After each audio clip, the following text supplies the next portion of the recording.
భారత captain Rohit Sharma senior pacer Mohammed Shami మధ్య అంతా సవ్యంగానే ఉందా అంటే అనుమానాలు వ్యక్తమవుతున్నాయి. ఇద్దరి మధ్య గొడవ జరిగిందన్న వార్తలు వైరల్ గా మారాయి. న్యూజిలాండ్ తో జరిగిన తొలి టెస్టు సమయంలో బెంగళూరులోని నేషనల్ క్రికెట్ అకాడమీలో ఉన్న షమీని రోహిత్ కలిశాడని, ఆ సమయంలో ఇద్దరూ మాటామాట అనుకున్నట్లు జాతీయ మీడియా కథనం తెలిపింది. న్యూజిలాండ్ తో తొలి టెస్టు ప్రారంభానికి ముందు ఎన్సీఏలో ఉన్న షమీని కలిసిన తర్వాత రోహిత్ మీడియాతో మాట్లాడాడు. షమీ పూర్తిగా ఫిట్ గా లేడని, అతని మోకాలలో వాపు ఉన్నట్లు చెప్పాడు. దీంతో షమీకి కొత్త గాయమైనట్లు మీడియాలో వార్తలు వచ్చాయి. దీనిపై షమీ అసంతృప్తి వ్యక్తం చేశాడు.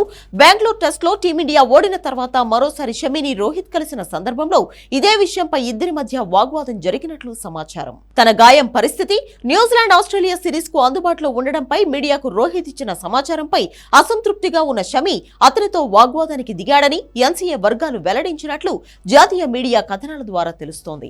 తర్వాత మరోసారి మీడియా సమావేశంలోనూ హిట్ మ్యాన్ షమీ గాయంపై ఆచితూచి స్పందించాడు. అతన్ని తొందరపడి ఇక్కడికి తీసుకురావాలని అనుకోవడం లేదని అన్నాడు. అతని విషయంలో 100% కంటే ఎక్కువ ఖచ్చితత్వం కోసం చూస్తున్నామని చెప్పాడు. అతనిపై ఒత్తిడి పెంచాలని భావించడం లేదని, కొందరు ప్రొఫెషనల్స్ అతని పరిస్థితిని గమనిస్తున్నారని వెల్లడించాడు. షమీకి ఎప్పుడూ తలుపులు తెరిచే ఉంటాయంటూ రోహిత్ చెప్పుకొచ్చాడు. ఇదిలా ఉంటే మహ్మద్ షమీ జట్టులోకి వచ్చేది ఎప్పుడన్న దానిపై స్పష్టత లేదు. ప్రస్తుతం బెంగాల్ తరపున సయ్యద్ ముస్తక్ అలీ ట్రోఫీలో ఆడుతున్న షమీపై బీసీసీఐ వేచి చూసే ధోరణిలో ఉంది.